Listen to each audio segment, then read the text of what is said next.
ایک بوڑھی خاتون کا انٹرویو جنہوں نے اپنے شوہر کے ساتھ 50 سال کا عرصہ پرسکون طریقے سے ہنسی خوشی گزارا۔ خاتون سے پوچھا گیا کہ اس 50 سالہ پرسکون زندگی کا راز کیا ہے؟ کیا وہ کھانا بنانے میں بہت ماہر تھیں یا پھر ان کی خوبصورتی اس کا سبب ہے، یا ڈھیر سارے بچوں کا ہونا اس کی وجہ ہے، یا کوئی اور بات ہے؟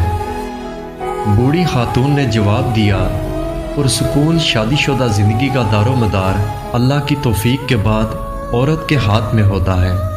عورت چاہے تو اپنے گھر کو جنت بنا سکتی ہے اور چاہے تو جہنم بھی بنا سکتی ہے۔ اس سلسلے میں مال و دولت کا نام مت لیجئے۔ بہت ساری مالدار عورتیں جن کی زندگی اجیرن بنی ہوئی ہے، شوہر ان سے باغا باغا رہتا ہے، خوشحال شادی شدہ زندگی کا سبب اولاد بھی نہیں۔ بہت ساری عورتیں ہیں جن کے 6 7 بچے بھی ہیں، پھر بھی وہ شوہر کی محبت سے محروم ہیں، بلکہ طلاق تک کی نوبت آ جاتی ہے۔ بہت ساری خواتین اعلیٰ سے اعلیٰ ترین کھانا پکانے میں ماہر ہوتی ہیں، دن بھر نئے سے نیا کھانا بناتی رہتی ہیں، لیکن پھر بھی انہیں ہر روز شوہر کی بدسلوکی کی شکایت رہتی ہے۔ انٹرویو لینے والی خاتون صحافی کو بہت حیرت ہوئی۔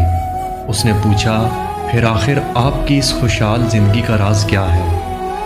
بوڑھی خاتون نے جواب دیا، جب میرا شوہر انتہائی غصے میں ہوتا ہے تو میں خاموشی کا سہارا لے لیتی ہوں، لیکن اس خاموشی میں بھی احترام شامل ہوتا ہے۔ میں افسوس کے ساتھ سر جھکا لیتی ہوں۔ ایسے موقع پر بعض خواتین خاموش تو ہو جاتی ہیں، لیکن اس میں تمسخر کا عنصر شامل ہوتا ہے، اس سے بچنا چاہیے۔ سمجھدار آدمی اسے فوراً بھانپ لیتا ہے۔ خاتون صحافی نے پھر پوچھا، ایسے موقع پر آپ کمرے سے نکل کیوں نہیں جاتی؟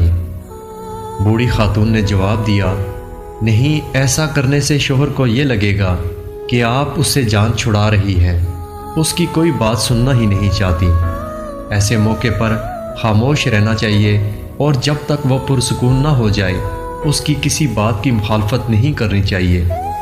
جب شوہر کسی حد تک پرسکون ہو جاتا ہے تو میں کہتی ہوں، پوری ہوگی آپ کی بات؟ پھر میں کمرے سے چلی جاتی ہوں، کیونکہ میرا شوہر بول بول کر تھک چکا ہوتا ہے اور چیخنے چلانے کے بعد اب اسے تھوڑے آرام کی ضرورت ہوتی ہے۔ میں کمرے سے نکل جاتی ہوں اور اپنے معمول کے کاموں میں مصروف ہو جاتی ہوں۔ خاتون صحافی نے پوچھا، اس کے بعد آپ کیا کرتی ہیں؟ کیا اس کے بعد آپ کچھ دنوں تک بول چال بند کر دیتی ہیں؟ بوڑھی خاتون نے جواب دیا، نہیں تو، اس بری عادت سے ہمیشہ بچنا چاہیے۔ یہ بہت خطرناک ہتھیار ہے۔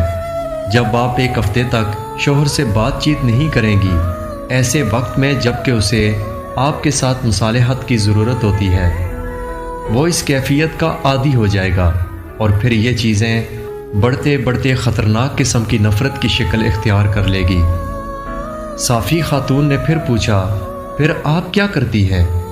بوڑھی خاتون نے جواب دیا، میں 2-3 گھنٹے بعد شوہر کے پاس ایک گلاس جوس یا ایک کپ کافی لے کر جاتی ہوں اور محبت بھرے انداز میں کہتی ہوں، پی لیجئے۔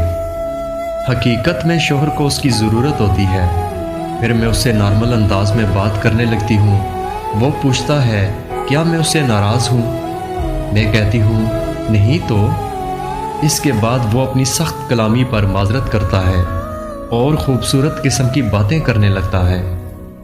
انٹرویو لینے والی خاتون نے پوچھا، اور آپ اس کی یہ باتیں مان لیتی ہیں؟ بوڑھی خاتون بولی، بالکل، میں کوئی اناڑی تھوڑی ہوں، مجھے اپنے آپ پر پورا بھروسہ ہے۔ کیا آپ چاہتی ہیں کہ میرا شوہر جب غصے میں ہو تو میں اس کی ہر بات کا یقین کر لوں اور جب وہ پرسکون ہو تو اس کی کوئی بات نہ مانوں؟ خاتون صحافی نے پوچھا، اور آپ کی عزت نفس؟ بوڑھی خاتون بولی، پہلی بات تو یہ ہے کہ میری عزت نفس اسی وقت ہے جب میرا شوہر مجھ سے راضی ہو اور ہماری شادی شدہ زندگی پرسکون ہو۔ دوسری بات یہ کہ میاں بیوی کے درمیان عزت نفس نام کی کوئی چیز نہیں ہوتی۔ جب بیوی اور شوہر ایک دوسرے کے لباس ہیں تو پھر کیسی عزت نفس۔